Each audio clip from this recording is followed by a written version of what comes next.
अस्सलाम वालेकुम क्लास 6। हम लोग का फ़ाइनल टर्म टेस्ट 2 आज शुरू होगा इंशाल्लाह। और इसमें हमारा फर्स्ट चैप्टर है चैप्टर नंबर 9, जो कि हमारा अलजेब्रा का पोर्शन है। आप लोगों की मैथ्स की जो कॉपीज़ हैं उसमें आप लोगों का जो शुरू का पोर्शन था वो अर्थमेटिक का था। सेकंड आप उसकी पार्टीशन करेंगे थोड़े से पेजेस की, वो आपका अलजेब्रा होगा। और लास्ट आप एक और पोर्शन बना देंगे, वो ज्योमेट्री होगा, जो कि आपने टेस्ट 1 में भी बनाया था। ठीक है, तो अब हम अपना चैप्टर नंबर 9 स्टार्ट करते हैं, जो कि हमारा अलजेब्रा का इंट्रोडक्शन है।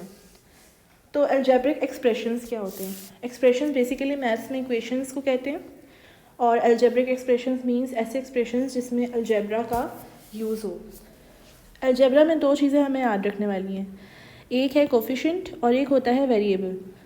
कोफिशिएंट क्या होते हैं? जो नॉर्मल हमारे नंबर्स होते हैं, जो हमारी नॉर्मल काउंटिंग होती है, जैसे कि 1 2 एंड सो ऑन। वेरिएबल्स क्या होते हैं? जो कि हमारे क्या होते हैं? अल्फ़ाबेट्स होते हैं। For example ABCD, X, Y, Z etcetera. ठीक है, जितने भी अल्फ़ाबेट्स होते हैं हमारे पास वेरिएबल्स होते हैं, और जितने भी कोफिशिएंट्स होते हैं वो हमारे पास नंबर्स होते हैं। तो अलजेब्रा बेसिकली क्या है? अलजेब्रा कॉम्बिनेशन है किसका? कोफिशिएंट एंड वेरिएबल्स का। Algebraic expressions contain coefficient and variables.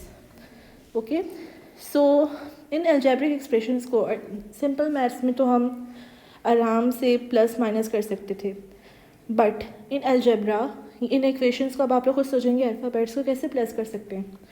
तो इनके लिए अलग से एक रूल बनाया गया जिसे हम अलजेब्रा कहते हैं। तो हम स्टार्ट करेंगे सम ऑफ अलजेब्रिक एक्सप्रेशंस, यानी कि अलजेब्रिक एक्सप्रेशंस को प्लस किस तरह से कर सकते हैं। सम मतलब क्या होता है? प्लस। तो फॉर एग्ज़ाम्पल अगर मेरे पास 2 रेड पेंसिल्स हैं और 3 ब्लू पेंसिल्स हैं, तो मेरे पास टोटल कितनी पेंसिल्स हुई? मैं सिंपल इसका 2 + 3 कर दूँगी, यानी कि इक्वेशन जो बनेगी वो बनेगी 2 + 3 पेंसिल्स। बट अगर कोई मुझे कहे, नंबर में ना बताए, वेरिएबल में बताए कि X रेड पेंसिल्स हैं और Y ब्लू पेंसिल्स हैं, तो इसका सम क्या होगा? उसका सम भी क्या होगा? Simple X + Y pencils. Now next is difference of algebraic expression. Difference का मतलब क्या होता है? माइनस। डिफरेंस का क्या मतलब होता है? माइनस। ठीक है, और डिफरेंस किस तरह से ले सकते हैं, माइनस किस तरह से कर सकते हैं, सब्ट्रैक्ट किस तरह से कर सकते हैं अलजेब्रिक एक्सप्रेशंस को। फॉर एग्जांपल आसिम है, आसिम के पास 10 टॉफ़ीज़ हैं एंड रज़ा है, रज़ा के पास 8 टॉफ़ीज़ हैं। तो अगर मैं इनका डिफरेंस लूँ तो ये क्या हो जाएगा? सिंपल इक्वेशन क्या बन जाएगी? 10 - 8। बट इनकी वेरिएबल फॉर्म में अगर हम देखें तो 10 टॉफ़ीज़ की जगह X टॉफ़ीज़, 8 टॉफ़ीज़ की जगह Y टॉफ़ीज़, तो X - Y। ठीक है, इस तरह से इक्वेशन बन जाएगी। Now next is the product of algebraic expressions. Product का मतलब मैथमेटिक्स में होता है मल्टीप्लाई। ठीक है, अब आप लोग बड़ी क्लास में आ गए हैं तो इसलिए ऐसे वर्ड्स यूज़ होंगे। बचपन में हम लोगों ने simple minus plus multiply divide पढ़ा था, बट अब जैसे हम बड़ी क्लासेस में आते हैं तो ये वर्ड्स थोड़े से चेंज हो जाते हैं। जैसे कि प्रोडक्ट यूज़ होता है मल्टीप्लाई के लिए, डिवाइड के लिए क्वोशिएंट यूज़ होता है, और सब्ट्रैक्शन के लिए डिफरेंस यूज़ होता है, एडिशन के लिए सम यूज़ होता है। Okay, so coming towards the product of algebraic expressions.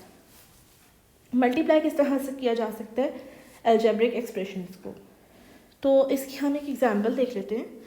1 book cost ₹5, यानी कि एक बुक की प्राइस है 5 रुपये। देन 3 बुक्स कॉस्ट, तो 3 बुक्स कैसे कितनी कॉस्ट करेंगी? अब मैं 3 बुक्स की कॉस्ट अलग अलग प्लस करने के बजाय सिंपल जो हमारा जो मेंटल से जो हम मैथ्स करते हैं, अपने माइंड से जो हम मैथ्स करते हैं, वो क्या होती है? सिंपल हम 5 को 3 से मल्टीप्लाई कर देते हैं। तो 5 3 = 15 = 15। ठीक है, यानी कि अगर एक बुक 5 रुपये की थी, 3 बुक्स हमारी कितने की हो जाएंगी? 15 रुपये की हो जाएंगी। सिंपल मैथ्स थी। बट अगर यही चीज़ हमसे अलजेब्रा की फॉर्म में पूछी जाए कि अगर एक बुक की कॉस्ट ₹X है तो 3 बुक्स की कितनी कॉस्ट होगी, तो अभी हमें X की वैल्यू नहीं पता। पहले हमें पता थी 5 है, बट यहाँ हमें नहीं पता, तो X × 3। अब X को 3 से कैसे मल्टीप्लाई करेंगे? जो क्वोशिएंट है, जो हमारा कोफिशिएंट है, यानी कि आप ये देख सकते हैं ऊपर मैंने बताया था कोफिशिएंट क्या होते हैं? नंबर्स होते हैं। तो जो कोफिशिएंट होता है वो पहले आ जाता है और वेरिएबल बाद में आ जाता है। तो यहाँ कोफिशिएंट क्या था, यहाँ कोफिशिएंट है 3 और वेरिएबल है x, तो 3 पहले आ गया, x बाद में आ गया। Now the next one is the quotient of algebraic expressions.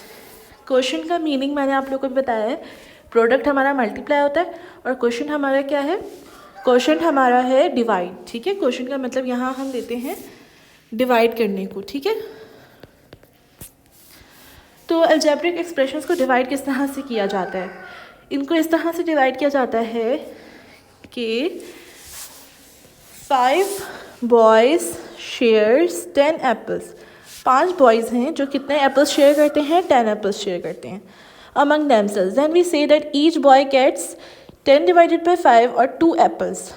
यानी कि अगर 5 बच्चे हैं और वो 10, उनके पास 10 एप्पल्स हैं, उन्होंने आपस में शेयर करने, तो वो किस तरह से करेंगे, वो डिवाइड कर देंगे 10 एप्पल्स को 5 लोगों में। डिवाइड का मतलब इंग्लिश में क्या होता है, बांटना। ठीक है, और मैथ्स में क्या होता है, उसको डिवाइड करना इसकी स्पेसिफिक टेबल से। ठीक है, तो उन्होंने क्या किया, इसको शेयर किया और 10 डिवाइडेड बाई 5 का रूल अप्लाई किया। तो यानी कि हर बच्चे के पास कितने एप्पल्स आएंगे, 2 एप्पल्स आएंगे। बट अलजेब्रा की फॉर्म में अगर हम कहें if 5 boy shares x apples, अब पहले हमें 10 कहा था, अब हमें x एप्पल्स कह रहे हैं equally among themselves, then we say that each boy gets x divided by 5 apples. ठीक है, तो चीज़ वही रहेगी, बस 10 की जगह यहाँ पे x आ जाएगा। तो ये क्या है, x डिवाइडेड बाय 5 और x अपॉन 5, यानी कि हम फ्रैक्शन की फॉर्म में भी लिख सकते हैं डिवाइड को, हमें पता है हम डिवाइड को फ्रैक्शन की फॉर्म में भी लिखते हैं। ठीक है, तो x upon 5 is the coefficient of x and 5। ठीक है, x अपॉन 5 क्या है, एक फ्रैक्शन फॉर्म है। फ्रैक्शन फॉर्म को बेसिकली हम यहाँ क्वोशंट कहते हैं। तो x अपॉन 5 क्या है, क्वोशंट ऑफ x एंड 5 है एंड इज़ रीड एज, इसको हम अगर कोई हमें x अपॉन 5 लिख के दे तो और कहे कि इसको वर्ड्स में पढ़ के बताओ, तो हम क्या बोलेंगे, हम बोलेंगे x डिवाइडेड बाय 5। ठीक है, अब हम अपनी एक्सरसाइज की तरफ आते हैं। एक्सरसाइज 9.1, पेज नंबर आप लोग अपना खोल लेंगे 112। ठीक है, पेज नंबर 112 पे ये सवाल लिखे हुए हैं। एक्सरसाइज 9.1 में हमने सिर्फ 1 और 2 किया, वो इसलिए ताकि आप लोगों को बेसिक्स पता चले अलजेब्रा की। तो पहला क्या है, right the following into symbolic form. ये बहुत ईजी है, जैसे 9 + 5 वर्ड्स में लिखा हुआ है, इसको नंबर में किस तरह लिख देंगे, 9 + 5 इस तरह से। ठीक है, तो ये बहुत ईजी है।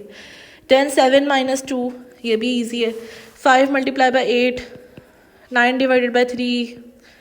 ठीक है, सम ऑफ 2 and 4 हमने पढ़ लिया कि सम क्या होता है, ऐड करना होता है। 2 + 4 is the sum of 2 and 4। Difference of 9 and 5, 9 - 5 is the difference of 9 and 5। ठीक है, हैंडआउट्स में जितने सवाल मैंने लिखे हुए हैं सॉल्व करके वो आप अपनी कॉपी में लिखने, और जिनके साथ होमवर्क लिखा हुआ है वो आपने खुद करने हैं, उनका से सवाल लेके छोड़ नहीं देना मेरे लिए, वो आपने खुद करने हैं। ठीक है, now the next one is right the following into words. अब जैसे कि ये हमारे पास है 8 + 3, अभी हमने वर्ड से सिंबल में किया है। ठीक है, अब हम सिंबल से वर्ड्स में जाएंगे। ठीक है, 8 + 3 क्या होगा, 8 + 3, यहाँ सम ऑफ 8 and 3 दोनों करेक्ट हैं। ठीक है, यहाँ एडिशन ऑफ 8 and 3 दोनों करेक्ट है। ठीक है, 7 - 2 डिफरेंस ऑफ 7 and 2, या फिर 7 - 2 वर्ड से लिख देंगे। तो ये सब क्या है, ये आप खुद कर सकते हो। ठीक है, तो यहाँ मैंने हैंडआउट में 2-3 सॉल्व किए हैं, उनको देखते हो, बाकी सब आपका होमवर्क है। Now exercise 9.2। ठीक है, एक्सरसाइज 9.2 में हमारे पास पहला सवाल है, right the following in exponential form. Exponents क्या होते हैं। ठीक है, सबसे पहले हम पढ़ेंगे कि व्हाट आर एक्सपोनेंट्स। ठीक है, एक्सपोनेंट्स का दूसरा वर्ड होता है पावर, यानी कि किसी भी नंबर के ऊपर क्या पावर है। फॉर एग्जांपल हम पहले नंबर से स्टार्ट करते हैं, जैसे कि 4। अब ये 4 कितना है, एक ही है। ठीक है, तो इसके ऊपर पावर क्या हो जाएगी, 1। ये दो 4 हैं, मल्टीप्लाई हो रहे हैं। ठीक है, तो इनके ऊपर क्या पावर होगी, 1 1। एक अकेला जब कोई कोफिशिएंट या वेरिएबल हो तो उसके ऊपर पावर 1 होती है। ठीक है, जब कुछ नहीं होता तो क्या पावर होती है, 1 पावर होती है। तो अगर 2 4 है मल्टीप्लाई हो रहे तो उनकी पावर्स को हम ऐड कर देंगे। जब भी 2 ऐसे कोफिशिएंट या 2 ऐसे वेरिएबल जो सेम हो, जैसे कि 4 4 सेम है, या अगर हम अल्फ़ाबेट्स में ले लें तो ए और ए है, ठीक है, तो इन पे क्या है 1 1 या 3 ए ले लेते हैं, ठीक है। तो जब भी कोफिशिएंट्स एक जैसे हों और वो मल्टीप्लाई हो रहे हों तो उनकी पावर्स ऐड हो जाती हैं। क्या हो जाती हैं, ऐड हो जाती हैं। तो ये 4 4 16 तो है, या 16 इस तरह से हम 16 कर सकते हैं, बट अभी हमें क्या कहा है कि पावर में लिखें। तो अब मैं इसको सॉल्व नहीं करूँगी, हमें सॉल्व करने के लिए नहीं कहा, मैं 16 मिटा दूँगी, ठीक है। तो ये हो जाएगा 4। क्या होता है पावर्स को जब कोफिशिएंट सेम हो और वो मल्टीप्लाई हो रहे हो, पावर्स ऐड हो जाती हैं, यानी कि 1 + 1 4 की पावर 2, देन ए 1 + 1 + 1 3 है ना, देन ए की पावर 3। तो इनको सॉल्व कर लेंगे। सबसे पहला है 5 4 है, 4 की पावर 5, देन 2 ए हैं, ए की पावर 2, 4 एक्स है, एक्स की पावर 4, ठीक है। इस तरह से आपको ये सारे सॉल्व करने हैं। जैसे ये y3 m6 1 2 3 4 5 6 7 8 p8। अब ये जो डॉट है ना, ये भी मल्टीप्लाई होते हैं, ठीक है। डॉट हो या मल्टीप्लाई हो, दोनों का एक ही मतलब है, और ब्रैकेट भी, ठीक है। अच्छा, नेक्स्ट सवाल है पेज नंबर 117 पे। Arrange the terms of the following expression first in descending order and then in ascending order, ठीक है। हमारे पास कुछ क्वेश्चंस हैं जिनको हमने अरेंज करना है। अरेंज मतलब उनकी सीक्वेंस सही से उनको सेट करना है, उन नंबर्स को फर्स्ट इन डिसेंडिंग ऑर्डर, पहले डिसेंडिंग ऑर्डर में और फिर असेंडिंग ऑर्डर में। तो डिसेंडिंग ऑर्डर असेंडिंग ऑर्डर हम 1 2 3 क्लासेस पढ़ते हुए आ रहे होते हैं। अब आप लोग बड़ी क्लास में आ गए, पहले सिर्फ नंबर होते थे और कम कम सवाल होते थे, अब आप बड़ी क्लास में आ गए तो उसका लेवल हाई हो गया और अब ये अलजेब्रा में आप लोग को दिया गया है। तो सबसे पहले सवाल है 7। अच्छा, सबसे पहले आप ये देख लें कि अलजेब्रा में हम अरेंज किस तरह से करते हैं। पावर्स पे देखते हैं हम, ठीक है। सबसे पहले हम ये देखते हैं, सबसे पहला जो रूल है अरेंज करने का वो है अल्फ़ाबेट्स। जैसे कि अगर एक इक्वेशन में ए भी है और बी भी है और हमें कहा गया कि अरेंज करें किसी भी ऑर्डर में, डिसेंडिंग या असेंडिंग ऑर्डर में, तो हमें क्या करना होगा, हमें पहले उन सबको लिखना होगा जिनके साथ वेरिएबल ए है, ठीक है। हम पहले किसको लिखेंगे, जिनके साथ वेरिएबल ए है, ठीक है। क्यों, क्योंकि ए बी सी में पहले आता है और बी वालों को हम बाद में लिखेंगे। अगर बी या सी हो तो हम पहले बी वालों को लिखेंगे, अगर एक्स या वाई हो तो हम पहले एक्स वालों को लिखेंगे, वाई वाले सारे बाद में आएंगे, ठीक है। वाई या जी हो तो हम वाई वालों को पहले लिखेंगे, जेड वालों को बाद में लिखेंगे। एक्स या जी हो तो एक्स वालों को पहले लिखेंगे, जेड वालों को बाद में लिखेंगे, ठीक है। और अगर फॉर एग्जांपल एक इक्वेशन में सारे ए हैं, कोई दूसरा नहीं है, तो फिर हम पावर्स को देखेंगे, ठीक है। तो सबसे पहले हमारे पास ये सवाल है 3x² - 4x³ + 3x5 + 7, ठीक है। तो इसको मैं किस तरह से अरेंज करूँगी, पहले तो मैं देखूँगी कि इसमें वेरिएबल कौन कौन से हैं। तो वेरिएबल ए की है, यानी कि एक्स, यानी कि तीनों के साथ एक्स वेरिएबल है, ठीक है। इन तीनों के साथ एक्स वेरिएबल है। अब मैं क्या देखूँगी, अब मैं पावर देखूँगी। पावर जिसकी सबसे ज़्यादा हाई है वो सबसे बड़ा होगा। डिसेंडिंग ऑर्डर क्या होता है, सबसे बड़ा उससे छोटा फिर सबसे छोटा, ठीक है। बड़े से छोटा डिसेंडिंग होता है और छोटे से बड़ा असेंडिंग होता है। तो डिसेंडिंग क्या है, बड़े से छोटा। तो सबसे बड़ी पावर किसके पास है, 3x5, यानी कि 5 सबसे बड़ा है, ठीक है। तो इसका आंसर हो जाएगा 3x5। अब बताएं कौन सा है, 3 है, ठीक है। 4x3, देन क्या है 3x² और फिर 7, जिसके पास कोई वेरिएबल नहीं है तो ये आ गया 7, ठीक है। नाउ असेंडिंग ऑर्डर, अब छोटे से बड़े पे जाना है तो 7 आ जाएगा सबसे पहले, तो फिर 3x² आ जाएगा, इसी वाले को उलट कर देंगे, ऊपर ये जो हमने किया इसको रिवर्स कर देंगे, ठीक है। ये हो गया आपका आंसर। देन आपके पास नेक्स्ट सवाल है, एक और करके दिखा देती हूँ, बाकी सब होमवर्क है। 5y³ + 3y4 - 5y2 - 8y + 1, ठीक है। अब ये क्या है, इसमें भी सारे y हैं, ठीक है। ए की वेरिएबल है, तो अब हम इसमें भी पावर्स को देख लेंगे। सबसे पहले क्या, कौन सी पावर आ जाएगी, सबसे बड़ी पावर कौन सी दिख रही है, 4, ठीक है। किसके पास 4 है, 3y के पास 4 पावर है। देन 5y क्यूब, देन 5y स्क्वायर, देन 8y जिसकी पावर 1 है, ठीक है, प्लस 1। अब इसी को उल्टा कर देंगे तो असेंडिंग ऑर्डर आ जाएगा। पेपर में हो सकता है सिर्फ डिसेंडिंग दिए जाएं या सिर्फ असेंडिंग, यहाँ पर दोनों, ठीक है, तो आपको दोनों के लिए तैयार रहना है, ठीक है, ये इसका आंसर हो जाएगा। अब क्या है, अभी वैसे ही सवाल हैं, अब हमें क्या करना है, इनको अरेंज करना है डिसेंडिंग और असेंडिंग ऑर्डर में। लेकिन अब हमारे पास जो है 2 तरह के वेरिएबल्स गिवन हैं, एक है x और एक है y, ठीक है। तो इनको किस तरह से करना है, सबसे पहले हमारा जो सवाल है, हमने क्या कहा था, पहले x वालों को देखेंगे।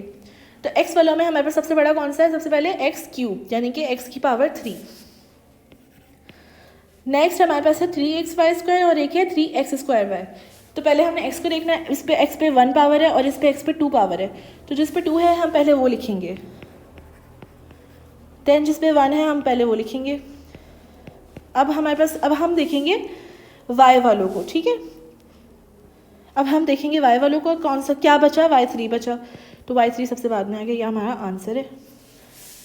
इसको असेंडिंग ऑर्डर में करने के लिए अब सबसे छोटा कौन सा है, y। आप लोग कह रहे होंगे कि x क्यूब और y क्यूब बराबर है, लेकिन x पहले आता है, y बाद में आता है, किसमें, अल्फ़ाबेटिकल ऑर्डर में, ठीक है।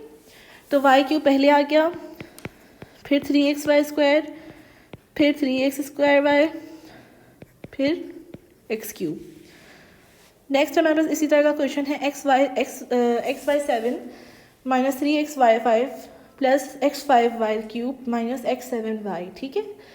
तो इसमें सबसे पहले हम x की पावर देखेंगे, सबसे बड़ी किसके पास है, इसमें 1 है, इसमें 3 है, इसमें 5 है, इसमें 7 है। तो जिसमें 7 है वो पहले आ जाएगा, लेकिन साइन किसका आएगा, यहाँ पे माइनस का साइन आएगा, ठीक है। क्यों, क्योंकि इसका साइन माइनस है। देन कौन सी पावर आ जाएगी, 5 वाली,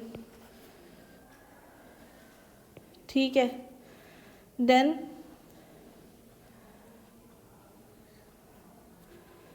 किसकी पावर आ जाएगी, 3 वाली, देन xy7, ठीक है, ये आंसर है। इसी का आप रिवर्स कर दोगे तो ये असेंडिंग ऑर्डर बन जाएगा, ठीक है, जैसे कि